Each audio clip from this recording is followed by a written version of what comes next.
Hello everyone, welcome to Science for Rural India. My name is Renuraman Sahu and today we will be talking about periodic motion in mechanics.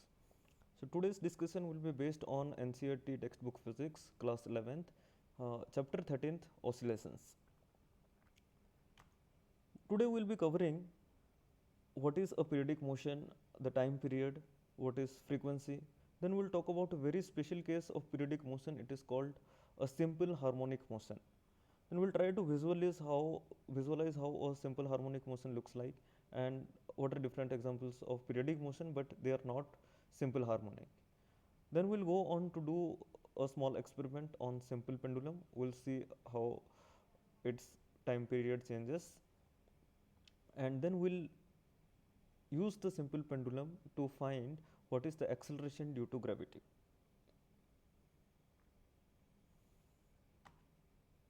So what is a periodic motion? Any motion that repeats itself at regular intervals is called periodic motion. For example, here you see that the children are swinging on this swing. Here is another example. The penguin is moving to and fro. The rotation of the earth and the revolution of the planetary motion around the sun. The beating of the heart. The motion of all this has one thing in common, and that is that they repeat after a certain interval of time.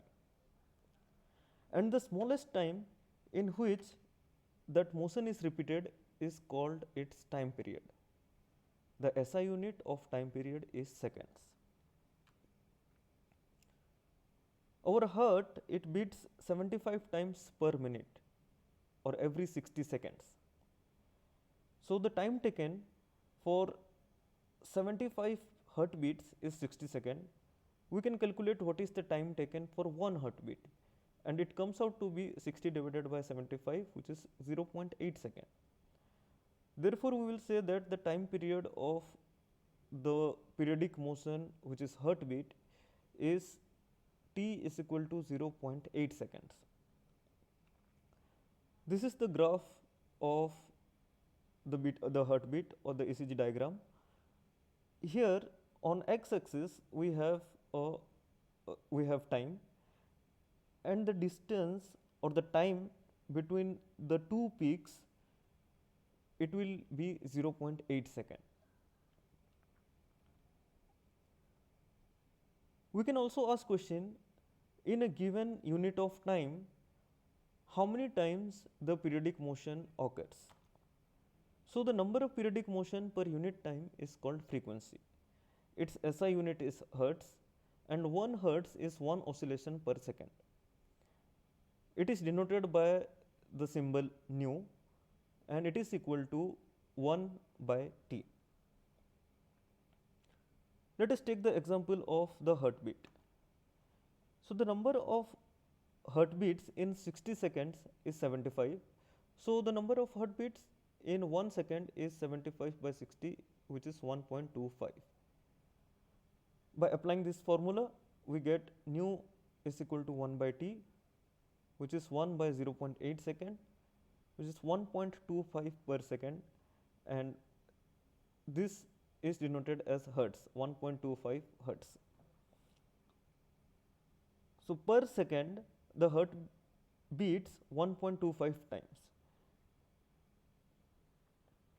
or the frequency of heartbeat is 1.25 hertz. We talk about a very special case of periodic motion now. Observe this red dot. It is moving to and fro about the center, which is denoted by 0.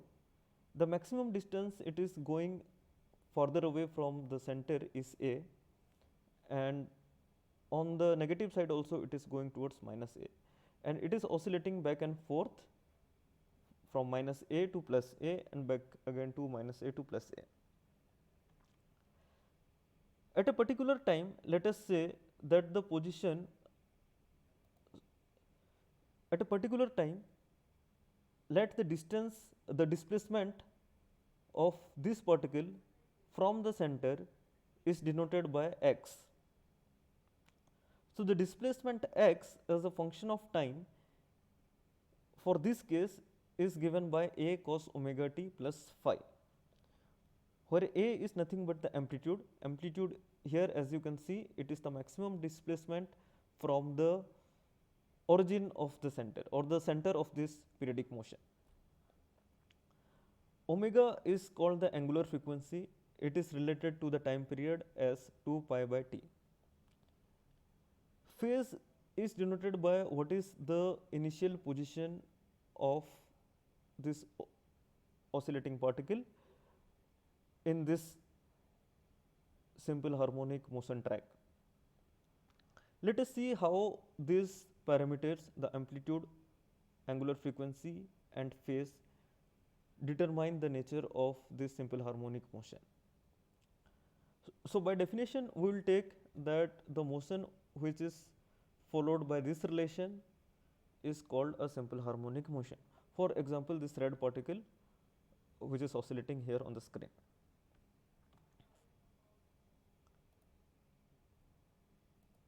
Here we are plotting the position as a function of time.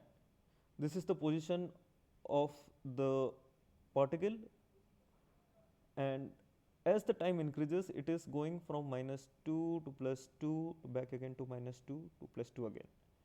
That is given by the amplitude here. 20 is the angular frequency and 3.14 is the phase.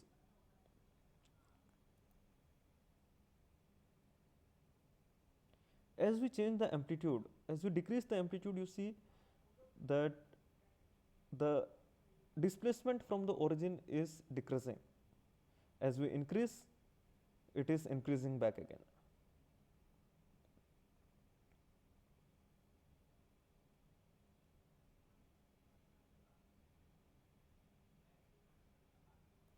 Now, let us see what happens if we change the frequency. Frequency is related to omega as nu is equal to omega by 2 pi. Frequency is nothing but 1 by t, and as we have discussed, it is the number of oscillations per unit time. You see, we have on x axis time 1 unit of time here, which is 1 second, and the number of oscillations is approximately 1, 2, 3 and a little bit more. So, it is here you can see the frequency is about 3. As we increase the frequency, here we see it is 5, and if we count here 1, 2, 3, 4, 5. So, there are 5 oscillations per unit time here. So, as we increase the frequency, the number of oscillations per unit time increases, and if we decrease, then the number of oscillations per unit time will also decrease.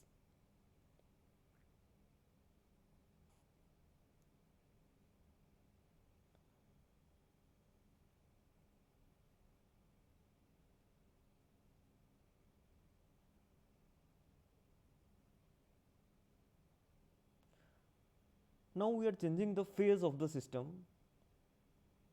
If we change the phase back and forth, it is just like this graph, the position versus time is moving back and forth. That is because the initial position of the particle is somewhere along the oscillatory track, and the initial position of the particle or initial state of motion of the particle is given by the phase.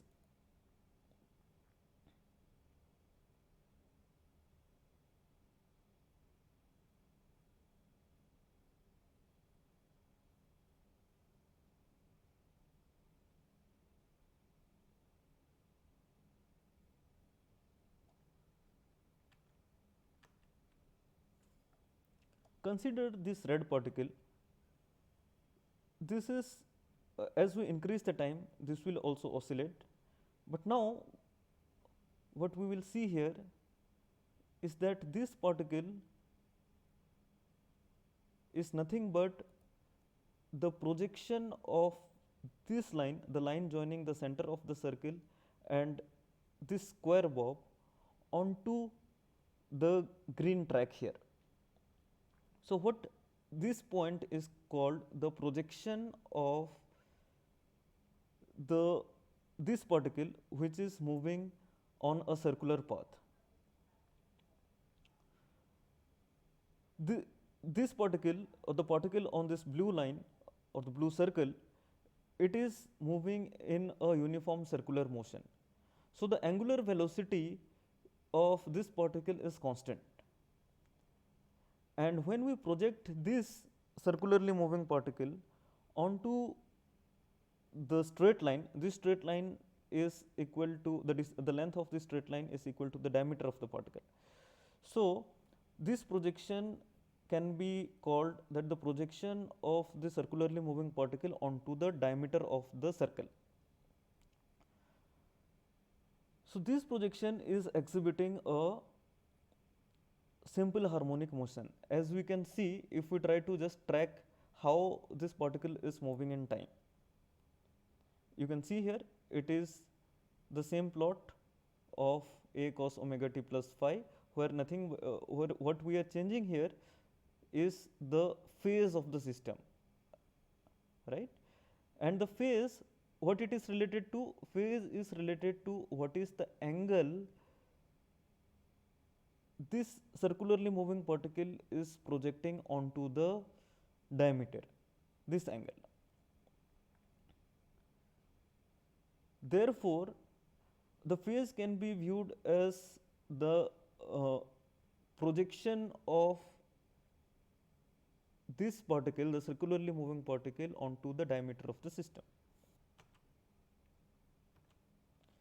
So, therefore, the simple harmonic motion can be viewed as the projection of uniform circular motion onto the diameter of the circle in which the circular motion occurs. Let us look at some examples which are periodic motion, but these are not simple harmonic. So, this is periodic because it is getting repeated after a certain interval of time. For example, you see here this is getting repeated again, now it is getting repeated.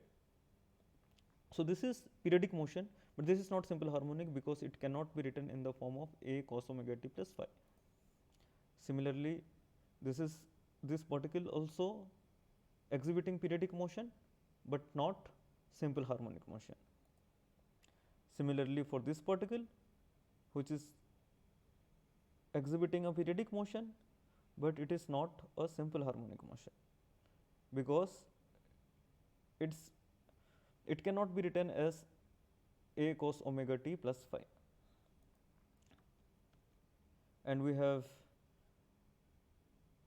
this diagram which is also exhibiting periodic motion, but since it cannot be written as a cos omega t plus phi, it is not a simple harmonic motion. Simple pendulum is an example of a system which exhibits simple harmonic motion. It consists of a fixed hinge about which a string is attached, and with that string there is a certain a mass attached which is called the bob of the pendulum.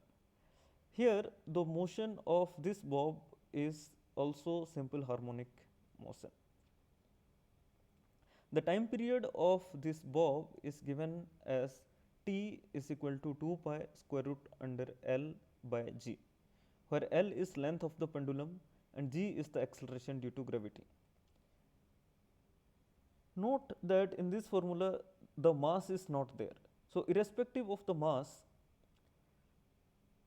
the time period is not dependent on the mass of the particle. It only depends on length of the pendulum. So, now what we will do, we will try to take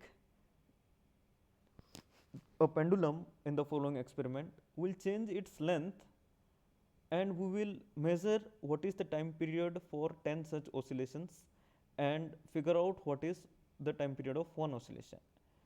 So, we will see and then we will try to analyze what is the time period, how does the time period varies with respect to the length of the pendulum. So that is what we will do in the following experiment.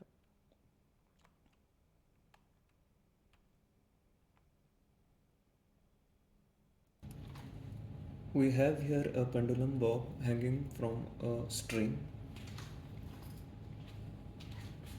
As you can see here, the length of the string is 25 centimeter.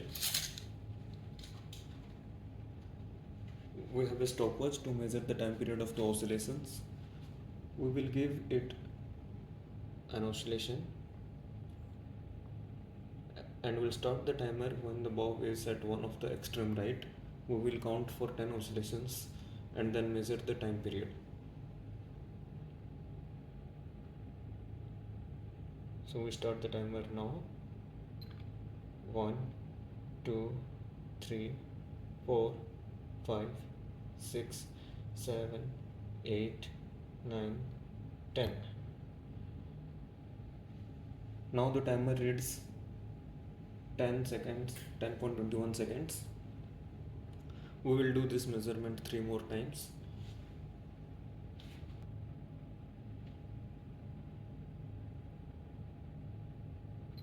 One, 2, 3, 4, 5, 6, 7, 8, 9, 10.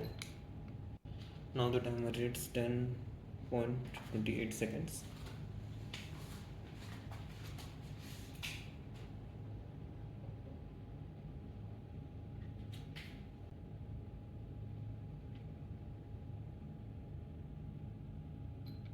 One, 2, 3, 4, 5, 6, 7, 8, 9, 10. Now the timer reads 10.19 seconds.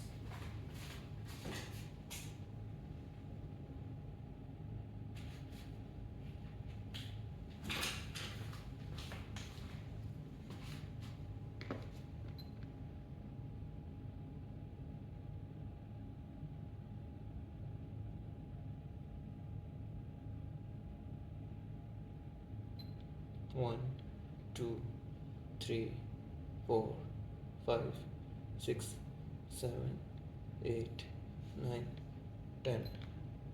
Now the timer reads 10.6 seconds. Let us now note down what are the experimental observations. We have length of the pendulum 25 centimeter and we have taken 4 measurements of 10 oscillations.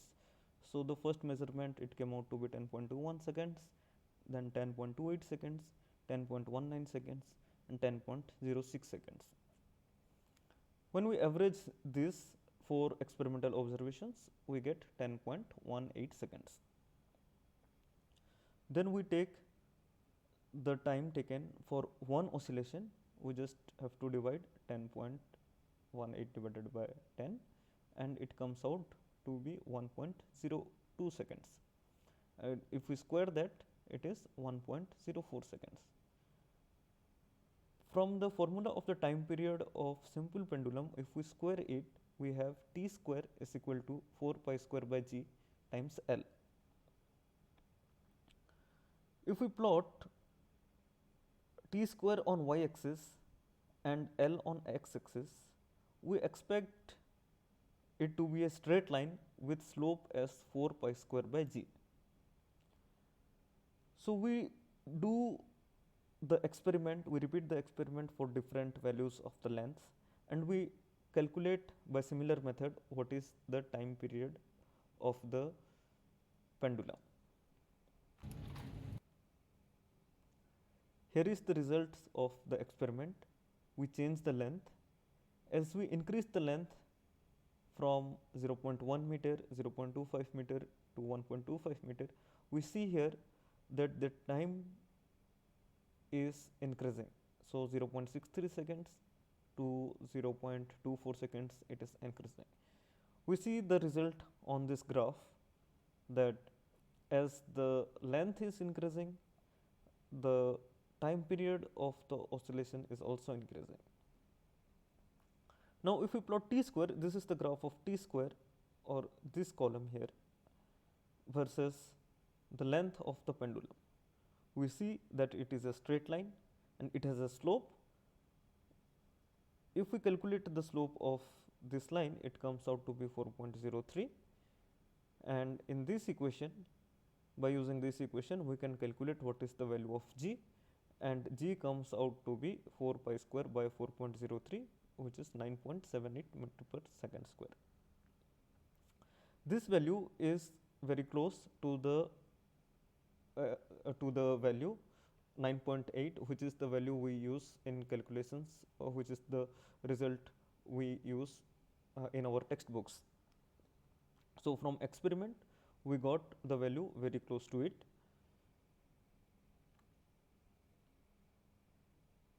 So what we learned today is that we talked about the periodic motion, the time period and the frequency.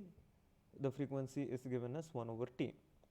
We talked about simple harmonic motion, and it is given by x of t is equal to a cos omega t plus phi. We learned what is phase and amplitude of the oscillations, and that not all oscillatory motions are simple harmonic. They are periodic, but they are not simple harmonic motion. Simple pendulum is a case of simple harmonic motion with time period t is equal to 2 pi square root L by g, and we found out what is the acceleration due to gravity using the simple pendulum, and it is close to 9.8 meter per second square. Thank you.